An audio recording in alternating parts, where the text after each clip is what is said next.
निमित्तोपादान। लेखक डॉक्टर हुकुमचंद जी भारिल।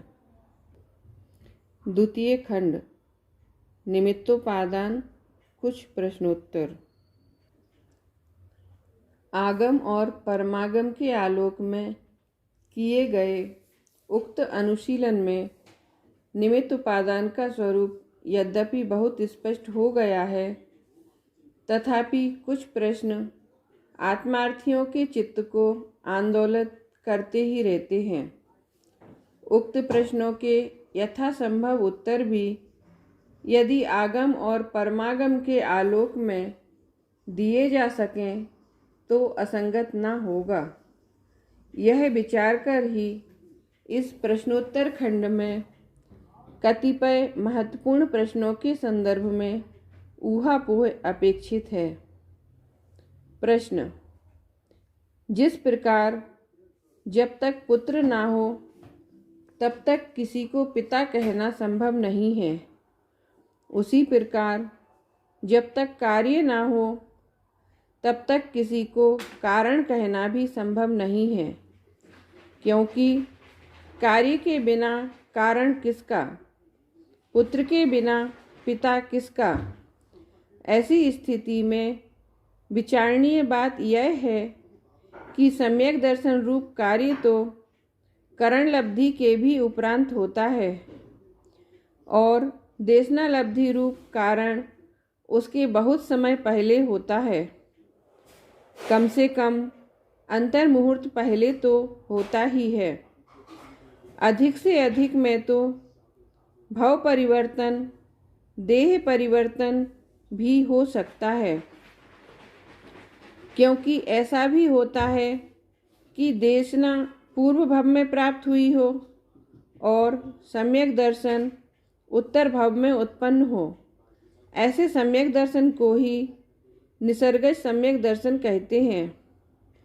उक्त स्थिति में प्रश्न यह है कि यदि कार्य होने पर ही किसी को कारण माना जाए तो फिर सम्यक दर्शन रूप कार्य का निमित्त कारण देशनालब्धि को अथवा गुरु उपदेश को कैसे कहा जा सकता है। उत्तर: यद्यपि यह सत्य है कि कार्य के बिना किसी को कारण कहना संभव नहीं है, पुत्र के बिना किसी को पिता कहना संभव नहीं है, तथापि कार्य के पूर्व कारण की सत्ता से तो इनकार नहीं किया जा सकता है, क्योंकि पुत्र होने के पूर्व भी पिता की सत्ता तो थी ही, भले ही उसे पिता कहना संभव ना हो। उपदेश को निमित्त कारण भी तभी कहा जाएगा जबकि उस उपदेश से किसी को सम्यक दर्शन की प्राप्ति हो, क्योंकि उस सम्यक दर्शन रूप कार्य का ही तो वह कारण कहा जाएगा। यदि किसी को सम्यक दर्शन की प्राप्ति ही नहीं हुई तो उस उपदेश को किसका कारण कहा जाए। यह सब होने पर भी जब किसी को सम्यक दर्शन की प्राप्ति होती है तब उपदेश की प्राप्ति रूप निमित्त नियम से उसके पूर्व ही होता है, उस समय नहीं। इसी से साबित होता है कि उपदेश रूप निमित्त कारण तो कार्य होने से पहले ही होता है, उस समय नहीं। भले ही उसे कारण आप तब कहें कि जब कार्य हो जाए। यहाँ यह बात भी ध्यान देने योग्य है कि अन्य कार्यों के समान सम्यक दर्शन रूप कार्य के निमित्त भी दो प्रकार के होते हैं, अंतरंग और बहिरंग। अंतरंग निमित्त तो दर्शन मोहिनीय कर्म का क्षयोपशम या उपशम रूप अभाव है और बहिरंग निमित्त है उपदेश की प्राप्ति। अंतरंग निमित्त तो कार्योत्पत्ति के काल में ही विद्यमान है, पर देशनालब्धि रूप बाह्य निमित्त पहले ही हो चुका है। ऐसा कोई नियम नहीं है कि जिसके अनुसार अंतरंग और बहिरंग दोनों ही निमित्त कारणों का कार्योत्पत्ति के काल में उपस्थित रहना अनिवार्य ही हो। प्रश्न, यदि ऐसा हो तो फिर ऐसा क्यों कहा जाता है कि उपदेश को कारण तब कहेंगे कि जब सम्यक दर्शन रूप कार्य उत्पन्न हो जाए? उत्तर, इसलिए कि ऐसा तो कोई नियम है नहीं कि उपदेश श्रवण से सम्यक दर्शन की प्राप्ति हो ही जाएगी। हो भी सकती है और नहीं भी हो सकती है। इसी बात को स्पष्ट करने के लिए ऐसा कहा जाता है कि उपदेश को कारण तब कहेंगे कि जब सुनने वाले को सम्यक दर्शन की प्राप्ति हो जाए। वस्तुतः बात यह है कि ऐसा तो नियम है कि जब किसी को सम्यक दर्शन की प्राप्ति होगी तो उसके पूर्व उसे देशनालब्धि की प्राप्ति भी अवश्य होगी ही। पर ऐसा नियम नहीं है कि देशनालब्धि हो जाने पर नियम से सम्यक दर्शन होगा ही। यही कारण है कि देशनालब्धि रूप कारण पहले से विद्यमान होने पर भी उसका कथन कार्योत्पत्ति के बाद ही किया जाता है। प्रश्न, यदि ऐसा है तो फिर तीर्थंकरों, साधु संतों एवं ज्ञानियों की देशना को निमित्त कारण कहा जाए या नहीं? शास्त्रों में तो इन सबको सम्यक दर्शन का निमित्त कारण कहा गया है। जिन बिंब दर्शन को भी सम्यक दर्शन का निमित्त कहा गया है। उत्तर, सामान्य से तो तीर्थंकरों, साधु संतों एवं ज्ञानियों के उपदेश एवं जिन बिंब दर्शन आदि को सम्यक दर्शन का निमित्त कहा ही जाता है और कहा भी जाना चाहिए। पर वह कारण है किसको?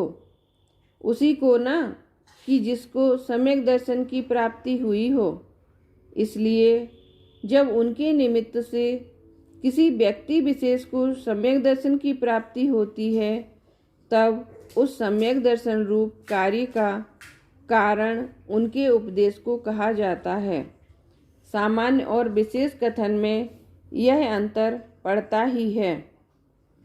प्रश्न, जिन बिंब दर्शन को सम्यक दर्शन का निमित्त कहा गया है, पर किसी कामी व्यक्ति को जिन बिंब की नग्न दशा देखकर काम भाव की उत्पत्ति हो जाए तो क्या उस जिन बिंब को विकारोत्पत्ति का निमित्त भी कहा जाएगा? उत्तर, भाई, बात ऐसी है कि जिन बिंब तो मुख्यतः सम्यक दर्शन या वैराग्य के ही निमित्त होते हैं और इसी कारण उनकी स्थापना भी की जाती है।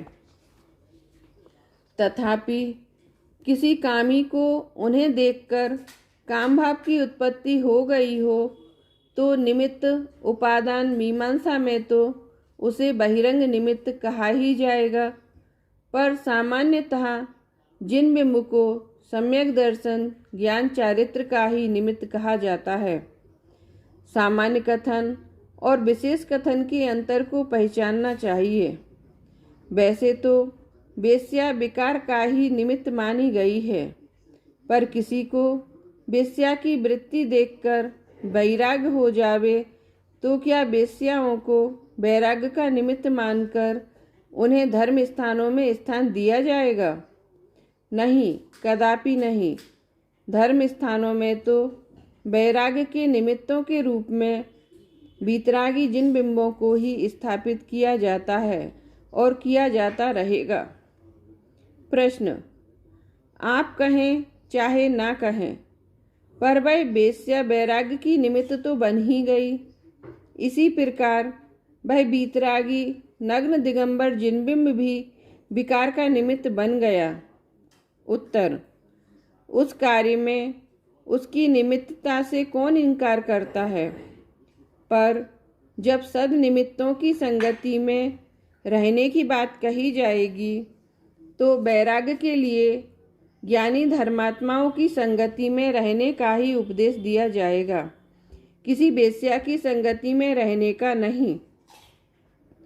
मुख्यतः तो सच्चे देव शास्त्र गुरु ही वैराग्य में निमित्त होते हैं, वेश्यादिक नहीं। वेश्या का वैराग्य में निमित्त बन जाना तो एक अपवाद है। अपवादों के अनुसार जगत का व्यवहार नहीं चलता। जिसके उपादान की जोरदार तैयारी हो उसके लिए वेश्या भी वैराग्य का निमित्त बन जाती है। ऐसी घटनाओं से वेश्या रूप निमित्त की महिमा नहीं आना चाहिए, अपितु उपादान की विशेषता समझ में आना चाहिए। क्षणिक उपादान की महिमा आना चाहिए। वस्तुतः कार्य तो उपादान की पर्यायगत योग्यता के अनुसार ही संपन्न होता है। निमित्त की तो मात्र अनुकूलता के रूप से उपस्थिति ही रहती है। निमित्तों का कथन जिनागम में अनेक प्रकार से प्राप्त होता है। सर्वत्र ही उसकी अपेक्षा को समझना चाहिए, अन्यथा चित्त में अनेक भ्रम खड़े हो सकते हैं। चित्त में अनेक प्रकार के भ्रम खड़े ना हो, वृत्ति में चंचलता ना आवे, इसके लिए निमित्त उपादान का स्वरूप गहराई से समझना चाहिए। प्रश्न: यह विषय तो बहुत कठिन लगता है। यह सब तो विद्वानों के समझने के विषय हैं। सामान्य जनता को निमित्त उपादान से क्या लेना देना? उत्तर: वैसे थोड़ी बहुत कठिनाई तो सभी विषयों को समझने में होती है। कोई भी विषय क्यों ना हो, जब तक उसकी गहराई में नहीं जावेंगे वह समझ में नहीं आवेगा। हम यूं ही चलते फिरते किसी विषय को समझना चाहें तो यह तो संभव नहीं है। पर ऐसी बात भी नहीं है कि हम थोड़ा उपयोग को सूक्ष्म करें और यह विषय समझ में नहीं आवे। उपयोग को सूक्ष्म करके रुचिपूर्वक समझने का प्रयास करें तो यह विषय भी सबकी समझ में आ सकता है।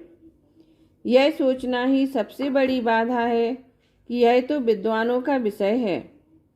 सामान्य जनता को इससे क्या लेना देना? क्या सामान्य जनता को अपना कल्याण नहीं करना है? यदि उसे अपना कल्याण करना है तो उसे भी यह सब समझना ही होगा। यदि इसका संबंध आत्मकल्याण से नहीं हो तो फिर विद्वान भी इसके समझने में अपना समय क्यों खराब करें? क्या उनके समय की कोई कीमत नहीं है जो वे अपना समय अनावश्यक अनुपयोगी विषयों की माथापच्ची में बर्बाद करें? आत्मकल्याण करने के लिए इस विषय का समझना अत्यंत आवश्यक है। इसे समझे बिना आत्मकल्याण का मार्ग प्रशस्त नहीं होता। करुणा सागर आचार्यों ने जिनवाणी में इस विषय का विवेचन मुक्ति मार्ग में अत्यंत उपयोगी जानकर ही किया है। अतः इसके समझने में आने वाली थोड़ी बहुत कठिनाई को देखकर घबराना नहीं चाहिए। घबराकर इसे यूं ही नहीं छोड़ देना चाहिए। इसके समझने से मुख नहीं मोड़ना चाहिए, अपितु इस विषय को अत्यंत उपयोगी जानकर इसे समझने में पूरी शक्ति लगाना चाहिए, समय लगाना चाहिए, उपयोग लगाना चाहिए। प्रश्न: आप ही तो कहते हो कि यदि अपना कल्याण करना है तो आत्मा को जानो, पहचानो और उसी में जम जाओ, रम जाओ, क्योंकि सुखी होने का एकमात्र यही उपाय है। इसमें निमित्त उपादान समझने की क्या आवश्यकता है? उत्तर: आत्मा का कल्याण भी एक कार्य है। अपने को जानना, पहचानना भी एक कार्य है। अपने में जमना रमना भी एक कार्य है। और कोई भी कार्य कारण के बिना संपन्न नहीं होता। निमित्त और उपादान कारणों के ही प्रकार हैं। अतः आत्मकल्याण के लिए, अपने को जानने पहचानने के लिए, अपने में जमने रमने के लिए उनका स्वरूप अच्छी तरह जानना अत्यंत आवश्यक है। निमित्त और उपादान का सही स्वरूप नहीं समझने के कारण आत्मकल्याण रूप कार्य करने के लिए भी यह आत्मा पर पदार्थों के सहयोग की आकांक्षा से पर की ओर ही झांका करता है, स्वयं की ओर देखता तक नहीं। अतः यह समझना अत्यंत आवश्यक है कि अपने आत्मा के कल्याण का कार्य तो स्वयं के आश्रय से, स्वयं की पात्रता से, स्वयं में ही संपन्न होता है, पर पदार्थ तो उसमें मात्र निमित्त ही होते हैं।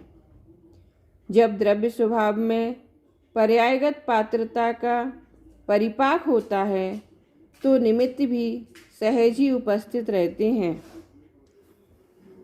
अतः निमित्तों पर से दृष्टि हटाकर त्रिकालीय उपादान, जो कि निज त्रिकाली ध्रुव परमात्मा है, उस पर दृष्टि को केंद्रित करना ही आत्मानुभव का मार्ग है।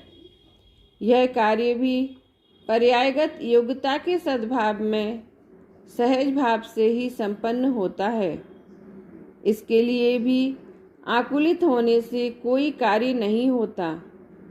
प्रत्येक कार्य स्वसमय में स्वयं की योग्यता रूप उपादान कारण से ही संपन्न होता है, और जब कार्य होता है तो तदनुकूल निमित्त भी होते ही हैं, उन्हें खोजने नहीं जाना पड़ता।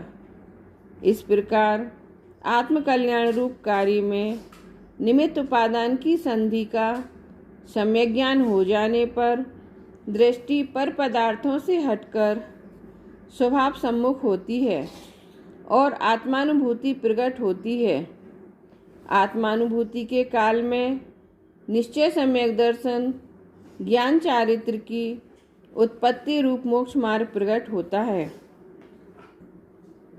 प्रश्न: जब प्रत्येक कार्य की उत्पत्ति में उपादान के साथ साथ निमित्त भी तो होता ही है, तब उसकी ओर ध्यान क्यों नहीं देना, उसकी खोज क्यों नहीं करनी? उत्तर: जब यह सुनिश्चित ही है कि प्रत्येक कार्य में निमित्त होता ही है, तो फिर उसकी खोज करने की क्या आवश्यकता है?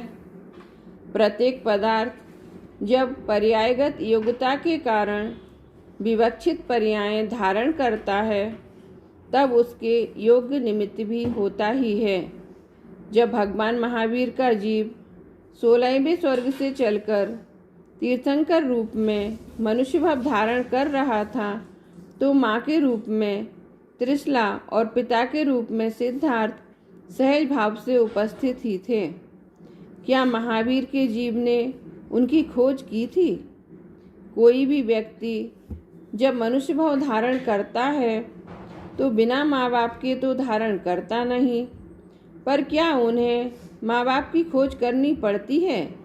क्या किसी ने भी आज तक ऐसा किया है, या सब कुछ सहज भाव से ही चलता रहता है?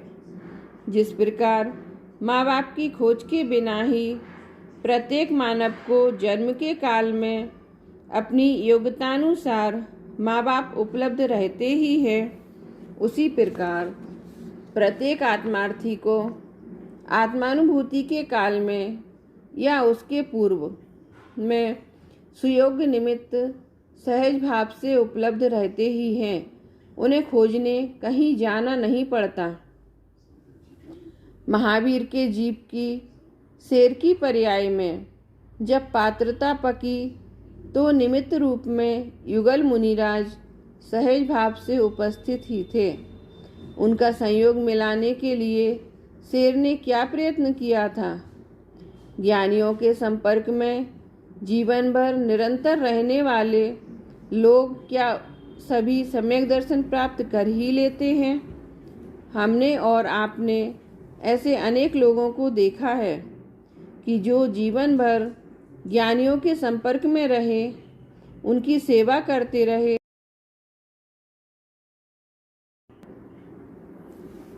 यदि ज्ञानियों के समागम में भी किसी को कुछ उपलब्ध नहीं हुआ, तो इसका यह अर्थ तो नहीं है कि हमें सत्संगति नहीं करनी चाहिए। उत्तर: नहीं, यह अर्थ तो कदापि नहीं है। सत्समागम में रहना तो जीवन का सौभाग्य है, क्योंकि सत्संगति की रुचि न केवल हमारे उज्जवल भविष्य की सूचक है, अपितु वर्तमान के निर्मल परिणामों को भी बताती है। यदि हमारे परिणाम वर्तमान में ही विकृत होते तो हम असत लोगों के समागम में ही रहना पसंद करते। सत्समागम अच्छी बात होने पर भी सब कुछ सत्समागम से ही हो जाने वाला नहीं है। सत्समागम तो निमित्त मात्र है। जब तक हमारे अंतर की तैयारी नहीं होगी, उपादानगत योग्यता का परिपाक नहीं होगा, दृष्टि स्वभाव सन्मुख नहीं होगी, तब तक आत्मकल्याण का मार्ग प्रशस्त होने वाला नहीं है। इस बात को भी अच्छी तरह समझ लेना चाहिए। जीवन भर सत्समागम में रहने पर भी आत्मलाभ की प्राप्ति नहीं हुई। इसका भी एकमात्र यही कारण है कि उनकी दृष्टि सत्समागम पर ही रही, स्वभाव के सन्मुख नहीं हुई। अतः सत्समागम में रहना तो अच्छा है, पर उसके लिए भी व्यग्र होने की आवश्यकता नहीं है। जिसका जितना महत्व है हमें उतना अवश्य स्वीकार करना चाहिए, पर यह भी ध्यान रखना चाहिए कि जिस प्रकार सत्समागम के महत्व को अस्वीकार करने में हानि है, उससे अधिक हानि उसे आवश्यकता से अधिक महत्व देने में है। वास्तविक सत्य तो अपना त्रिकाली ध्रुव भगवान आत्मा ही है। उसके समागम में ही सत का लाभ होने वाला है। उसकी संगति ही वास्तविक सत्संगति है। हमारी श्रद्धा का श्रद्धेय, दृष्टि का विषय, ज्ञान का ज्ञेय और ध्यान का ध्येय तो त्रिकाली सत निज भगवान आत्मा ही बनना चाहिए। उस त्रिकाली ध्रुव रूप सत का स्वरूप बताने वाले ज्ञानी धर्मात्मा ही सत्पुरुष कहलाते हैं। उनकी संगति को भी सत्संगति कहते हैं। बाकी पुण्य पाप के प्रपंच में उलझे हुए लोग ना तो सत्पुरुष हैं और ना उनकी संगति सत्संगति ही है। निश्चय सत्संगति तो त्रिकाली ध्रुव भगवान आत्मा के ज्ञान, श्रद्धा और ध्यान का ही नाम है। पर आत्मा का स्वरूप बताने वाले, आत्मानुभव की प्रेरणा देने वाले आत्मानुभवी पुरुषों की संगति को, उनसे त्रिकाली भगवान आत्मा का स्वरूप सुनने को व्यवहार से सत्संगति कहते हैं।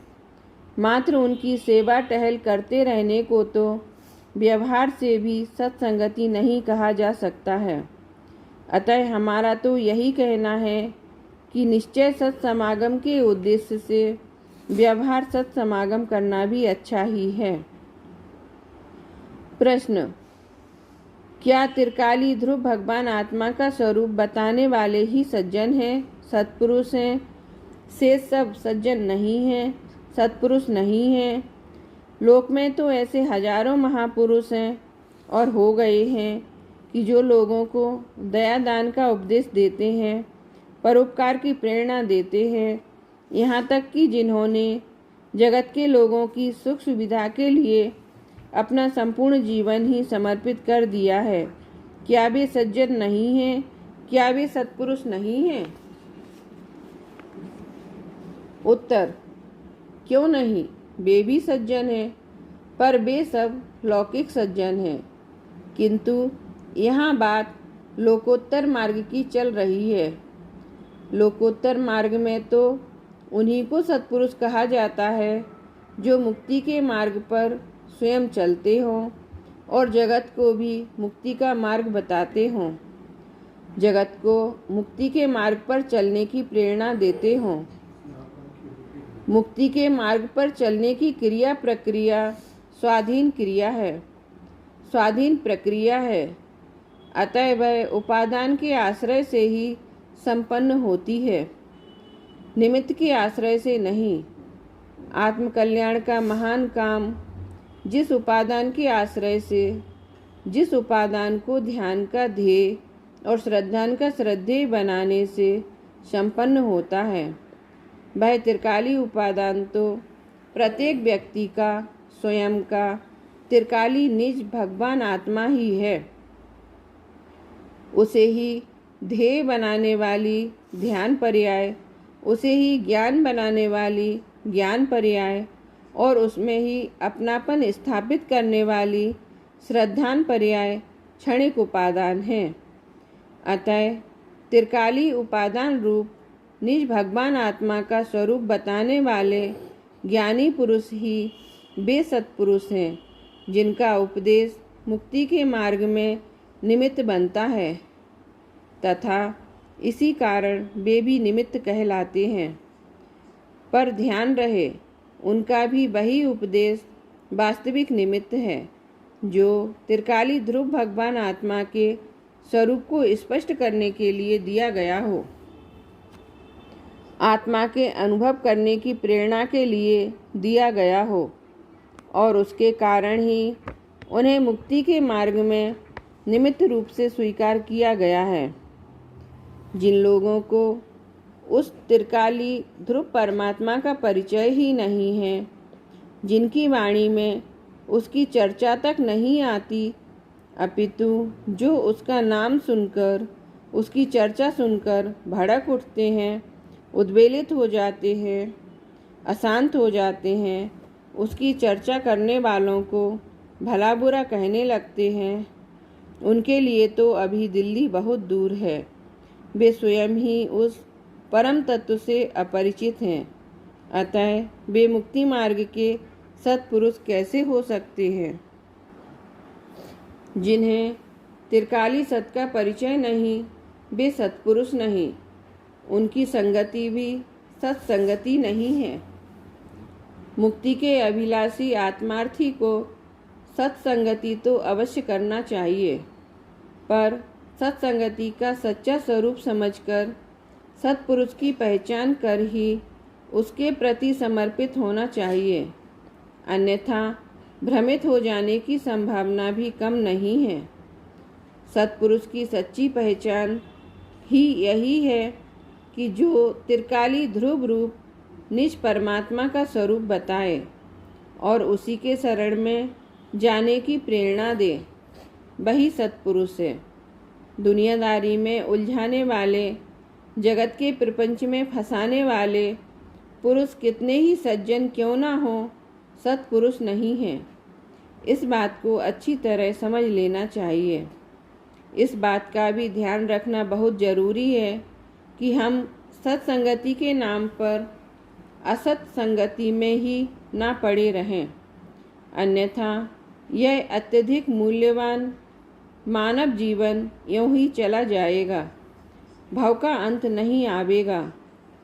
भव का अंत लाना हो तो निमित्ताधीन दृष्टि छोड़कर त्रिकाली उपादान रूप निस्वभाव का आश्रय लो और उसका स्वरूप समझाने वाले, उसी में जम जाने और रम जाने की प्रेरणा देने वाले सत्पुरुष की संगति करो, समागम करो, शरण में जाओ। यही एक मार्ग है, शेष सब उन मार्ग हैं। प्रश्न: आप तो कह रहे हैं कि निज भगवान आत्मा का स्वरूप बताने वाले सत्पुरुष ही एकमात्र निमित्त हैं, पर हमने तो सुना है कि कुम्हार भी निमित्त होता है। उत्तर: तुमने ठीक ही सुना है, क्योंकि कुम्हार भी निमित्त तो होता ही है, पर किस कार्य का? मिट्टी के घड़े बनने में कुम्हार निमित्त होता है। घड़ा एक कार्य है और उसका उपादान कारण मिट्टी है और निमित्त कारण कुम्हार। यह बात तो आरंभ में ही स्पष्ट की जा चुकी है, पर यहाँ तो सम्यक दर्शन रूप कार्य की बात चल रही है। मोक्ष महल की प्रथम सीढ़ी रूप जो सम्यक दर्शन रूप कार्य है, उसका उपादान तो भगवान आत्मा या उसका श्रद्धा गुण ही है और निमित्त सत्पुरुष का त्रिकाली ध्रुव भगवान आत्मा का स्वरूप बताने वाला उपदेश है। सम्यक दर्शन की उत्पत्ति के कारणों के रूप में जिनागम में जो 5 लब्धियों की चर्चा आती है उनमें एक देशना लब्धि भी है। वह देशना लब्धि आत्मा के स्वरूप को स्पष्ट करने वाली सत्पुरुष की वाणी के रूप में ही उपलब्ध होती है। उसे सम्यक दर्शन की उत्पत्ति में बहिरंग निमित्त के रूप में स्वीकार किया गया है, क्योंकि अंतरंग निमित्त तो दर्शन मोह का क्षयोपशम या उपशम होता है। निमित्त और उपादान तो कारणों के प्रकार हैं, अतः वे तो प्रत्येक कार्य पर घटित होते हैं। जिनागम में आचार्यों ने घट और कुम्हार के उदाहरण से निमित्त नैमित्तिक संबंध को समझाने का प्रयास किया है, पर वह तो एक उदाहरण मात्र है। वस्तुतः तो प्रत्येक कार्य के अपने अपने जुदे जुदे उपादान निमित्त होते हैं। कार्योत्पत्ति की प्रक्रिया समझने के लिए इन दोनों को ही प्रत्येक कार्य पर घटित करके देखना चाहिए, पर यहाँ अध्यात्म का प्रकरण है, अतः सम्यक दर्शन रूप कार्य पर उपादान निमित्त को घटित किया जा रहा है। यह विचार किया जा रहा है कि यदि हमें सम्यक दर्शन रूप कार्य की उपलब्धि करना है, सम्यक दर्शन प्राप्त करना है, तो क्या करना चाहिए। इस संदर्भ में यह स्पष्ट किया जा रहा है कि सम्यक दर्शन रूप कार्य का कारण जो त्रिकाली उपादान रूप ध्रुव निज भगवान आत्मा है, उसके आश्रय से ही मिथ्या दर्शन पर्याय का अभाव करती हुई सम्यक दर्शन पर्याय स्वकाल में प्रकट होती है। जब सम्यक दर्शन रूप पर्याय प्रकट होती है, तब मिथ्यात्व नामक कर्म का क्षयोपशम या उपशम रूप अभाव नियम से होता है, तथा उसके पूर्व सम्यक दर्शन प्राप्त करने वाले उस आत्मा को किसी ज्ञानी सत्पुरुष से भगवान आत्मा का स्वरूप स्पष्ट करने वाले उपदेश का लाभ भी अवश्य प्राप्त होता है। इस प्रकार सम्यक दर्शन रूप कार्य में मिथ्यात्व कर्म के उदय का अभाव अंतरंग निमित्त है और सत्पुरुष का उपदेश बहिरंग निमित्त है। प्रश्न: जब सम्यक दर्शन के पूर्व देशना लब्धि भी होती ही है और उसमें निमित्त सत्पुरुष का उपदेश ही होता है, तो फिर सत्पुरुष की खोज तो करनी होगी, सत्पुरुष की पहचान भी करनी ही होगी। फिर आप ऐसा क्यों कहते हैं कि आत्मार्थी को निमित्तों की खोज में व्यग्र नहीं होना चाहिए? उत्तर: हाँ, सत्पुरुष की पहचान तो करना ही चाहिए। बिना सच्ची पहचान के तो पग पग पर ठगाए जाने की संभावना बनी रहती है। इसी कारण सच्चे देवशास्त्र गुरु की श्रद्धा को सम्यक दर्शन कहा है, क्योंकि सच्चे देवशास्त्र गुरु की पहचान बिना तो सन्मार्ग पर लगना ही संभव नहीं है। आत्मार्थी भाई बहन ज्ञानी सत्पुरुषों की खोज भी सहज भाव से करते ही हैं। ना तो सत्पुरुषों की पहचान का ही निषेध है और ना खोज का ही, पर खोज में व्यग्र होने का निषेध तो है ही। व्यग्रता को तो किसी भी रूप में ठीक नहीं माना जा सकता है। वस्तुतः बात यह है कि उपादान और निमित्त का एक सुमेल होता है। जब उपादान की तैयारी होती है, अर्थात पर्याय की पात्रता पकती है, तब सत्पुरुष का समागम भी सहज ही प्राप्त होता है। सत्पुरुष की खोज भी सहज ही सफल होती है। कुछ भी असहज नहीं होता, सब कुछ सहज ही होता है। त्रिकाली सत की रुचि में सत्पुरुष की खोज की प्रक्रिया सहज ही संपन्न होती है। व्यग्रता से कुछ नहीं होता। आत्महित का मार्ग तो सहज का धंधा है।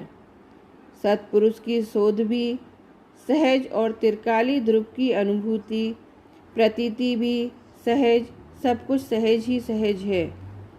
जब संसार सागर का किनारा निकट आ जाता है तब सहज ही आत्मा की रुचि जागृत होती है। आत्मरुचि भगवान आत्मा और आत्मज्ञ सत्पुरुष की शोध की ओर पुरुषार्थ को प्रेरित करती है। सत्पुरुष के समागम से आत्मरुचि को अभूतपूर्व बल प्राप्त होता है। अध्ययन मनन चिंतन की प्रक्रिया पर से विमुख हो सोन्मुख हो जाती है। रुचि की तीव्रता और पुरुषार्थ की प्रबलता दृष्टि को स्वभाव सन्मुख तो करती ही है, ज्ञान व ध्यान पर्याय को भी आत्मोन्मुख करती है और यह निमित्त उपादान का सहज सुमेल देशनालब्धि से करण लब्धि की ओर ढलता हुआ सम्यक दर्शन पर्याय प्राप्त करने की सशक्त भूमिका तैयार कर देता है। यह सब कुछ सहज ही होता है। इसीलिए कहा गया है कि आत्मार्थी को निमित्तों की खोज में व्यग्र नहीं होना चाहिए। क्षयोपशम और विशुद्धि लब्धि धारक पुरुष को सन्मार्ग की प्राप्ति का विकल्प तो होता ही है, तदर्थ शोध खोज का होना भी स्वाभाविक ही है। इसी प्रक्रिया में सत्पुरुष की शोध खोज भी होती है। काललब्धि के अनुसार उपलब्धि भी होती ही है। सद्गुरु की उपलब्धि और उसके उपदेश की प्राप्ति के उपरांत भी जब तक करण लब्धि के परिणामों की पात्रता नहीं पकती तब तक अध्ययन मनन चिंतन की प्रक्रिया निरंतर चलती ही रहती है। यह काल अंतर्मुहूर्त भी हो सकता है और अधिक भी हो सकता है, पर यह सब कुछ बिना तनाव के अत्यंत सहज भाव से चलता रहता है और सहज भाव से ही चलते रहना चाहिए, क्योंकि मुक्ति का मार्ग शांति का मार्ग है, तनाव का नहीं, व्यग्रता का नहीं। प्रश्न: जब कार्य की उत्पत्ति में पंच समवायों का सहज सुमेल होता है, निमित्त उपादान का भी सहज सुमेल होता है, तब फिर ऐसा क्यों कहा जाता है कि निमित्ताधीन दृष्टि छोड़ो, त्रिकाली उपादान रूप निज भगवान आत्मा का आश्रय लो? उत्तर: निमित्त पर है, उस पर दृष्टि रखने से दृष्टि पराधीन होती है। त्रिकाली उपादान रूप निज भगवान आत्मा स्वयं है, उस पर दृष्टि रखने से दृष्टि स्वाधीन होती है। पराधीनता ही दुख है और स्वाधीनता ही सुख है, अतः सुखार्थी को तो स्वाधीनता ही श्रेयस्कर है। वस्तुतः बात यह है कि जब करण लब्धि के उपरांत सम्यक दर्शन की प्राप्ति होती है तब ज्ञान दर्शन श्रद्धा चारित्र आदि सभी गुणों की परिणति आत्मसम्मुख होती है। उस समय त्रिकाली निज भगवान आत्मा ही ज्ञान का गेय होता है, श्रद्धान का श्रद्धेय होता है, ध्यान का ध्येय होता है। जिस प्रकार अनुभूति के काल में सभी गुणों की परिणति आत्मसम्मुख होती है, उसी प्रकार सभी गुणों की परिणति में निर्मलता भी प्रकट होती है। इसी कारण कहा जाता है कि सर्वगुणांश समकित। तात्पर्य यह है कि सम्यक दर्शन आत्मा के संपूर्ण गुणों के अंशों में स्फुरायमान होता है। ज्ञान गुण की परिणति सम्यक ज्ञान रूप हो जाती है, श्रद्धा गुण की परिणति सम्यक दर्शन रूप हो जाती है, चारित्र गुण की परिणति सम्यक चारित्र रूप हो जाती है। आनंद सुख गुण में भी अतीन्द्रिय आनंद उमड़ पड़ता है। आखिर अनंत गुणों का अखंड पिंड संपूर्ण आत्मा ही सम्यक दृष्टि होता है ना। प्रश्न: यह तो ठीक, पर जिस सत्पुरुष ने हमें सुखी होने का मार्ग बताया, सम्यक दर्शन प्राप्ति का उपाय बताया, उसी की यह उपेक्षा तो ठीक नहीं। उसे भी दृष्टि से ओझल कर देना क्या कृतज्ञता नहीं है? उत्तर: नहीं, यह कृतज्ञता नहीं है, अपितु सच्ची कृतज्ञता है, क्योंकि वह सत्पुरुष भी तो यही चाहता है कि तुम दृष्टि को संपूर्ण जगत से हटाकर स्वभाव सन्मुख करो। अतः यह तो उसी की आज्ञा का पालन हुआ। तुम ही बताओ कि गुरु जी की आज्ञा का पालन करने वाला शिष्य कृतज्ञ होता है या कृतज्ञ? गुरु द्रोणाचार्य जब अपने शिष्यों की परीक्षा ले रहे थे, तब वृक्ष की टहनी पर स्थित कृत्रिम चिड़िया की आँख को भेदन करने का आदेश देते हुए उन्होंने अपने सभी शिष्यों से यही एक सवाल किया था कि तुम्हें क्या दिख रहा है, अर्थात तुम्हारी दृष्टि में क्या है। जिन लोगों ने यह उत्तर दिया कि हमें सब दिखाई दे रहा है, वृक्ष, डाली, चिड़िया, उसकी आँख और गुरुजी आप भी, गुरुजी ने उन सभी को बिना बाण चलाए ही नापास कर दिया और अर्जुन के कहने पर कि सिर्फ चिड़िया की आँख और कुछ नहीं। गुरुजी ने फिर पूछा, मैं भी नहीं? हाँ, आप भी नहीं। अर्जुन के इतना कहते ही गुरुजी ने कहा, छोड़ो बाण। बाण छूटा और जाकर अपने सही निशाने पर लगा। गुरुजी उसी अर्जुन से प्रसन्न हुए जिसने दृढ़तापूर्वक कह दिया कि आप भी नहीं दिखते। न केवल कहा, अपितु सचमुच ही उसने दृष्टि के विषय में से उस समय गुरुजी को भी पृथक कर ही दिया था।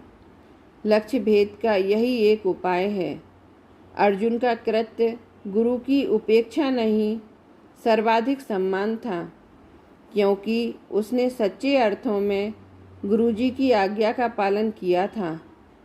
जब लौकिक कार्य की सिद्धि में भी, लक्ष्य भेद में भी गुरु को दृष्टि में से निकालना अनिवार्य हो जाता है, तो फिर आत्मसिद्धि जैसे महान कार्य में गुरुदेव को दृष्टि के विषय में कैसे रखा जा सकता है? गुरुदेव के बताए मार्ग पर चलकर उस लक्ष्य की प्राप्ति करना कि जिस लक्ष्य की प्राप्ति के लिए गुरुदेव ने निर्देश दिया है, मार्ग बताया है, सद्गुरु का सच्चा सम्मान है। इसमें उनकी उपेक्षा तो रंच मात्र ही नहीं है। कोई गुरु नहीं चाहता कि उसका शिष्य निरंतर उसका ही मुंह ताकता रहे या उसकी ही स्तुति गान में लगा रहे और जिस भगवान आत्मा का स्वरूप उसे समझाया गया है उसकी आराधना में तत्पर ही ना हो। सच्चे शिष्य के हृदय में भी गुरु का समुचित स्थान और सम्मान तो सदा रहता ही है और समय समय पर वह अभिव्यक्त भी होता ही रहता है, पर अनुभव के काल में तो वे ज्ञान के भी ज्ञेय नहीं रहते। यह भी परम सत्य है। इस बात को भी हमें अच्छी तरह समझ लेना चाहिए। लक्ष्य भेद के लिए सन्नद्ध होने के पूर्व भी वह गुरु का स्मरण कर सकता है, करता है। लक्ष्य भेद के बाद भी कर सकता, करता है, पर लक्ष्य भेद के काल में कदापि नहीं। इसी प्रकार आत्मानुभूति के लिए सन्नद्ध होने के पूर्व एवं आत्मानुभूति के बाद शुभोपयोग में आने पर गुरु का स्मरण संभव है, पर आत्मानुभूति के काल में तो कदापि नहीं। प्रश्न: गुरु का स्मरण आगे पीछे ही क्यों, अनुभूति के काल में क्यों नहीं? आखिर निमित्त की यह उपेक्षा क्यों? उत्तर: सम्यक दर्शन की प्राप्ति का कार्य तो अपने में ही होना है, उपादान में ही होना है, गुरु में नहीं, निमित्त में नहीं, अपने आश्रय से ही होना है, गुरु के आश्रय से नहीं। गुरु तो मार्गदर्शक मात्र हैं, निमित्त मात्र हैं, ना उनमें कुछ होना है ना उनसे कुछ होना है। जो कुछ होना है अपने में ही होना है, अपने से ही होना है, अपने आश्रय से ही होना है। उन्हें तो जो कुछ बताना था, समझाना था, बता दिया, समझा दिया और आपने समझ लिया। अब आप अपना कार्य करिए। गुरुजी को क्यों अपने साथ रखना चाहते हैं, उपयोग में भी क्यों रखना चाहते हैं? बारीकी से विचार करें तो क्षयोपम ज्ञान वालों के एक समय में एक ही वस्तु उपयोग में रहती है। अतः जब तक गुरुजी भी उपयोग में रहेंगे, ज्ञान का ज्ञेय बने रहेंगे, तब तक दृष्टि का विषय भगवान आत्मा ज्ञान का ज्ञेय नहीं बनेगा। जब तक त्रिकाली ध्रुव निज भगवान आत्मा ज्ञान का ज्ञेय नहीं बनेगा, ध्यान का ध्येय नहीं बनेगा, श्रद्धान का श्रद्धेय नहीं बनेगा, तब तक आत्मानुभूति होने वाली नहीं है, सम्यक दर्शन की प्राप्ति होने वाली नहीं है, संवर होने वाला नहीं है, धर्म का प्रारंभ होने वाला नहीं है।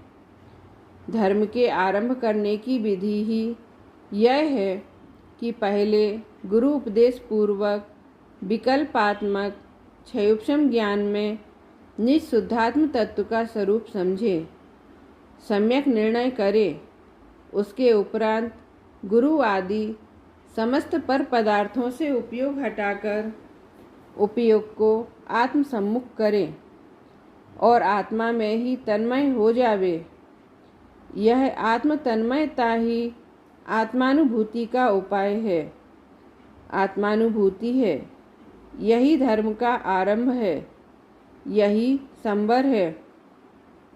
निरंतर वृद्धिगत यह आत्म स्थिरता ही निर्जरा है और अनंत काल तक के लिए आत्मा में ही समा जाना ही वास्तविक मोक्ष है, जो अनंत सुख स्वरूप है और प्राप्त करने के लिए एकमात्र परम उपादेय है।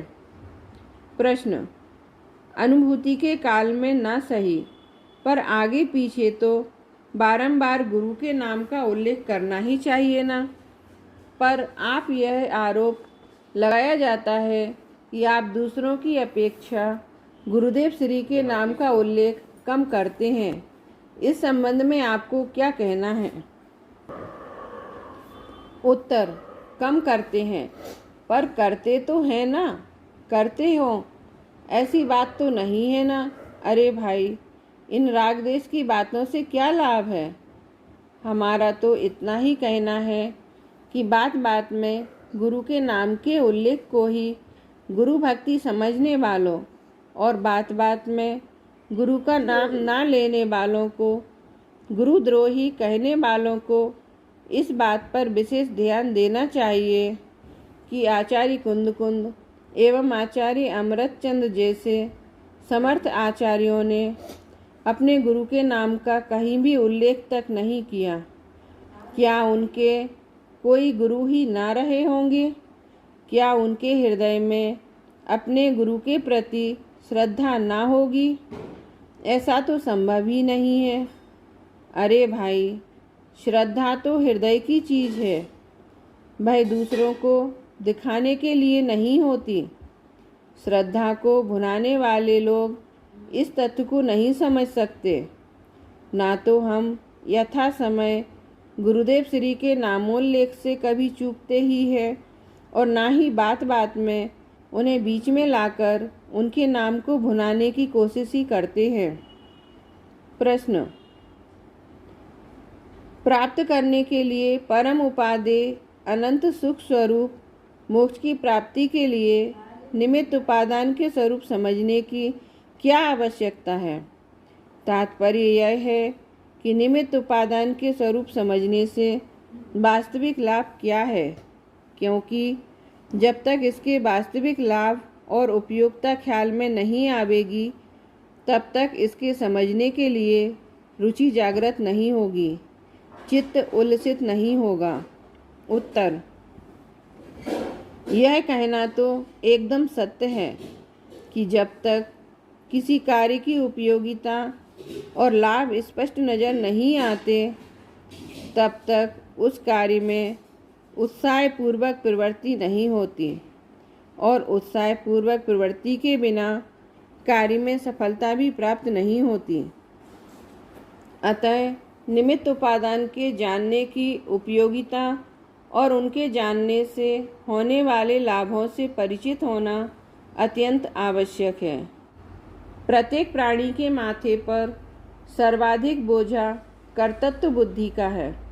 कर्तृत्व के अहंकार से ग्रस्त यह प्राणी निरंतर कुछ न कुछ करता ही रहता है, करता ही रहना चाहता है और यह समझता है कि यदि मैं यह सब करना बंद कर दूं तो ना मालूम क्या हो जाएगा, मानो सब कुछ अस्त व्यस्त हो जाएगा।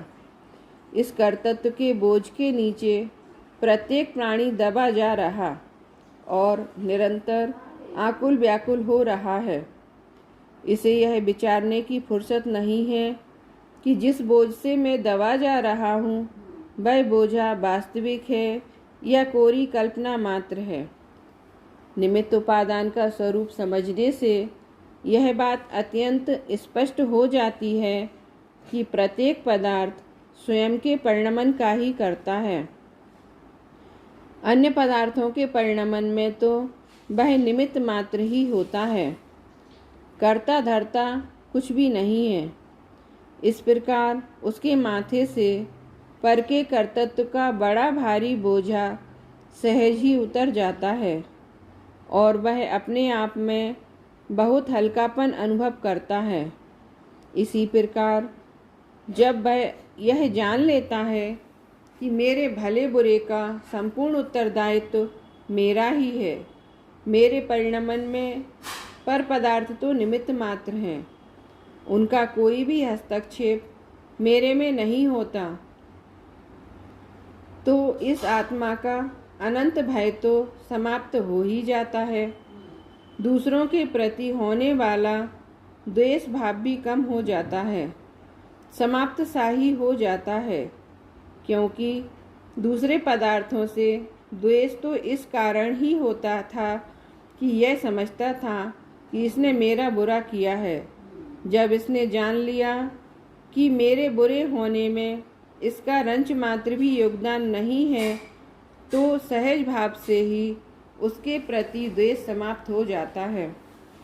इसी प्रकार जब यह जान लिया जाता है कि कोई पर पदार्थ मेरा भला भी नहीं करता है, ना ही कर सकता है, तो फिर पर पदार्थों के साथ राग भाव भी नहीं होता।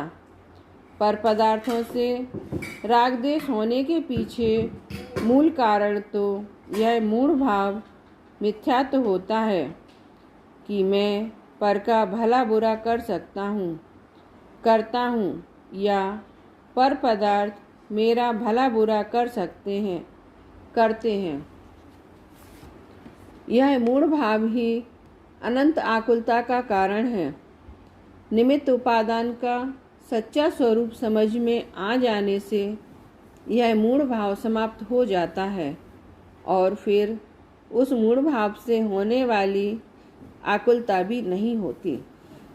प्रश्न: मूढ़ भाव अर्थात मिथ्यात्व तो आत्मानुभूति के बिना समाप्त नहीं होता, ऐसा कहा जाता है, पर यहाँ आप कह रहे हैं कि निमित्त उपादान की सच्ची समझ से ही मूढ़ भाव समाप्त हो जाता है।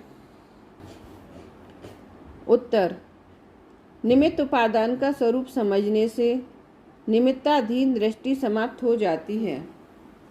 दृष्टि निमित्तों पर से हटकर त्रिकाली उपादान रूप निस्वभाव की ओर ढलती है। निस्वभाव ही तो भगवान आत्मा है और भगवान आत्मा की ओर ढलती हुई दृष्टि ही आत्मानुभूति की पूर्ववर्ती प्रक्रिया है। इस प्रक्रिया से पार होती हुई ज्ञान पर्याय जब त्रिकाली ध्रुव निज भगवान आत्मा को सीधी प्रत्यक्ष ज्ञेय बना लेती है, तभी आत्मानुभूति प्रकट हो जाती है और उसी समय मूढ़ भाव मिथ्यात्व समाप्त हो जाता है। अतः यह कहना असंगत नहीं है कि निमित्त उपादान की सच्ची समझ में मूढ़ भाव मिथ्यात्व समाप्त हो जाता है। इस प्रकार आध्यात्मिक सुख शांति का मूल उपाय निमित्त उपादान संबंधी सच्ची समझ ही है। अतः इनका स्वरूप समझने में आलस नहीं करना चाहिए, कठिन कहकर उपेक्षा भी नहीं करना चाहिए, अपितु पूरी शक्ति लगाकर इन्हें समझने का प्रयास करना चाहिए। प्रश्न: निमित्त उपादान के समझने से आध्यात्मिक सुख शांति की ही प्राप्ति होती है कि लौकिक दृष्टि से भी कुछ लाभ है? तात्पर्य यह है कि यदि आध्यात्मिक सुख शांति ही प्राप्त होती है तो फिर आध्यात्मिक लोग ही इसमें उलझें। हम जैसे साधारण लोग इसे समझने में अपनी शक्ति क्यों लगाएं, अपना समय क्यों बर्बाद करें? उत्तर: अरे भाई, आध्यात्मिक सुख शांति के अतिरिक्त लौकिक लाभ भी बहुत है। लौकिक शांति भी प्राप्त होती है, पर लौकिक लाभ बताने के पहले मैं यह कहना चाहता हूँ कि आध्यात्मिक सुख शांति ही सच्ची सुख शांति है। लौकिक सुख शांति तो सिर का बोझा कंधे पर रखने के समान है, वह सच्ची शांति है ही नहीं। आध्यात्मिक लोग ही इसमें उलझें। हम जैसे साधारण लोग इसे समझने में अपनी शक्ति क्यों लगाएं, अपना समय क्यों खराब करें? अरे भाई, ऐसी बातें क्यों करते हो? आध्यात्मिक लोग कोई अलग नहीं होते, उनके अलग गांव नहीं बसे हैं। जो लोग सच्चा सुख चाहते हैं, शांति के इच्छुक हैं, अपनी आत्मा को जानना पहचानना चाहते हैं, इसी दिशा में प्रयत्नशील हैं, सक्रिय हैं, सज्जन हैं, वे सभी आध्यात्मिक ही हैं। हम और आप साधारण नहीं हैं, सभी आत्मार्थी हैं, स्वयं भगवान हैं। स्वभाव से तो सभी भगवान हैं ही, पर्याय में भी अल्पकाल में ही 2-4 भवों में ही भगवान बनने वाले हैं। ऐसा क्यों नहीं सोचते? हीन भावना रखकर हम तो साधारण जन हैं, लौकिक जन हैं, इस प्रकार की बातें करके निज भगवान आत्मा का अपमान क्यों करते हो? 3 लोक के नाथ इस महाप्रभु चैतन्य तत्व को दीनहीन क्यों समझते हो? तुम तो अनंत शक्तियों के संग्रहालय हो, अनंत गुणों के गोदाम हो, ज्ञान के घनपिंड हो, आनंद के रसकंद हो। ऐसी हीन बातें करना तुम्हें शोभा नहीं देता। तुम पर्याय में अपनापन तोड़कर स्वभाव में अपनापन लाओ, तभी तुम्हारी यह दीनता समाप्त होगी। आश्चर्य की बात तो यह है कि निमित्त उपादान के स्वरूप समझने में लगाए गए समय और शक्ति को तुम समय और शक्ति की बर्बादी समझते हो। मैं तुमसे ही पूछना चाहता हूँ कि उस समय और शक्ति को बचाकर तुम कहाँ लगाना चाहते हो, और वह कौन सा स्थान है जहाँ तुम अपने समय और शक्ति को लगाकर उसे सार्थक कर सकोगे? निमित्त और उपादान की सच्ची समझ में लगाया गया उपयोग प्रकारांतर से बीतरागी तत्व ज्ञान में ही लगा है। इससे अच्छा उपयोग कोई दूसरा नहीं हो सकता। हाँ, आत्मानुभूति में लगा उपयोग इससे भी महान है, पर यह सब भी तो उसी के लिए है। अतः निमित्त उपादान की समझ में लगा समय और शक्ति बर्बाद नहीं होती, अपितु सहस गुणी होकर फलती है। निमित्त उपादान की चर्चा में उपयोग को लगाना, उपयोग को उलझाना नहीं है, सुलझाना है। यह उलझने का नहीं, सुलझने का मार्ग है। अनुकूल संयोग ही लौकिक लाभ है। इस दृष्टि से विचार करें तो भी एक बात अत्यंत स्पष्ट है कि प्रत्येक प्राणी को अनुकूल संयोग स्वयं की उपादानगत योग्यता एवं शुभ कर्मों के उदय के निमित्त से प्राप्त होते हैं। यदि इस बात को भी अच्छी तरह समझ लें तो फिर हम अनुकूल संयोगों के लिए, लौकिक सुखों के लिए भी किसी दूसरे व्यक्ति के सामने हाथ नहीं पसारेंगे। दीनहीन होकर किसी की गुलामी स्वीकार नहीं करेंगे। सद्भाव एवं सत्कर्म करने के लिए ही प्रेरित होंगे। इस संदर्भ में समयसार बंधाधिकार की निम्नांकित गाथाएं हिंदी पद्यानुवाद माननीय हैं। मैं सुखी करता दुखी करता हूँ जगत में अन्य को, यह मान्यता अज्ञान है क्यों ज्ञानियों को मान्य हो। है सुखी होते दुखी होते कर्म से सब जीव जब, तू कर्म दे सकता न जब सुख दुख दे किस भांति तब। है सुखी होते दुखी होते कर्म से सब जीव जब, दुष्कर्म दे सकते न जब दुख दर्द दे किस भांति तब। है सुखी होते दुखी होते कर्म से सब जीव जब, सत्कर्म दे सकते न जब सुख शांति दे किस भांति तब। जो मरे या जो दुखी हो बे सब कर्म के उदय से, मैं दुखी करता मारता यह बात क्यों मिथ्या न हो। जो ना मरे या दुखी ना हो सब कर्म के उदय से, ना दुखी करता मारता यह बात क्यों मिथ्या न हो।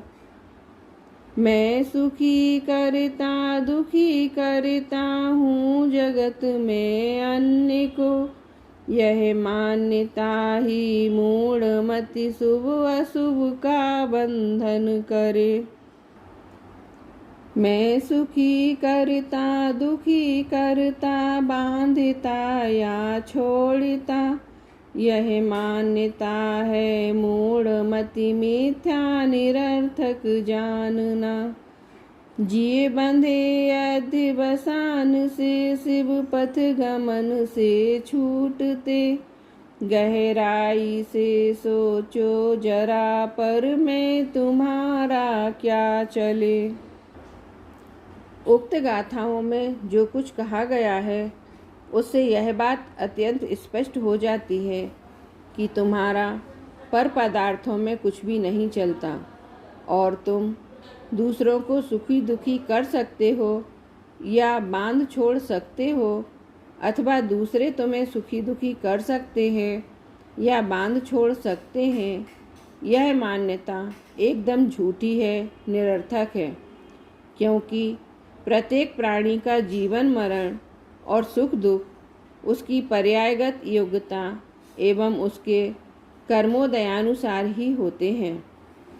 यह सुनिश्चित हो जाने पर के कर्तृत्व का अहंकार एवं पर से भय की भावना एकदम समाप्त हो जाती है। इस कारण लौकिक शांति भी प्राप्त होती है। पर के कर्तृत्व के विकल्पों के संबंध से आध्यात्मिक कार्यों के लिए समय भी सहज भाव से उपलब्ध होने लगता है और लौकिक जीवन भी सुख शांतिमय हो जाता है। प्रश्न: इसमें तो यह कहा गया है कि अपने पूर्व कर्मोदयानुसार संयोग प्राप्त होते हैं। इसमें विचारने की बात यह है कि कर्म भी तो निमित्त ही हैं, अतः निमित्तों से कुछ नहीं होता। यह बात कहाँ रही? उत्तर: अरे भाई, संयोग तो अपनी योग्यतानुसार ही होते हैं, कर्म तो उनमें निमित्त मात्र हैं। यहाँ तो यह कहा जा रहा है कि प्रत्येक प्राणी के संयोग वियोगों में, सुख दुख में उपादान तो वह स्वयं है और निमित्त उसी के कर्मोदय हैं। तुझे उसमें कुछ नहीं करना है। यहाँ तो उसके निमित्त उपादान दोनों बतलाकर उसके कर्तृत्व की चिंता से तुझे मुक्त किया जा रहा है। तू इस ओर तो ध्यान देता नहीं और उस कथन में से निमित्त का जोर निकालता है। वह कथन निमित्त पर जोर डालने के लिए नहीं किया गया है, अपितु इसमें तो कर्तृत्व के बोझ से दबे इस प्राणी के बोझ को कम करने का प्रयास किया गया है। कार्योत्पत्ति में निमित्त उपादान का कितना, क्या और कैसा स्थान है, यह बात तो पहले बहुत स्पष्ट कर आए हैं। यहाँ भी तदनुसार ही समझना। यहाँ तो यह कहा जा रहा है कि तू निश्चिंत रह, तुझे पर में कुछ नहीं करना है। उसके निमित्त उपादान तुझसे जुदे हैं और वे अपना अपना काम बखूबी निभा रहे हैं। तुझे वहाँ उलझने की ज़रूरत नहीं है। अरे भाई, निमित्त और उपादान का सही स्वरूप समझने में लौकिक और पारलौकिक लाभ ही लाभ हैं। अतः उनके स्वरूप को समझने में उपयोग को लगा। तुझे निश्चित ही लौकिक और पारलौकिक सुख शांति की प्राप्ति होगी। अधिक संकल्प विकल्पों में उलझने में कोई लाभ नहीं है। निमित्त उपादान के स्वरूप को स्पष्ट करने एवं उनके संबंध में उठने वाली शंकाओं आशंकाओं के निराकरण में जो भी संभव था प्रयास किया गया। अब और अधिक विस्तार से कुछ भी प्रयोजन नहीं है। अतः इस पावन भावना से विराम लेता हूँ कि सभी आत्मार्थी जन निमित्त उपादान का सही स्वरूप समझकर लौकिक और पारलौकिक सुख शांति प्राप्त करें।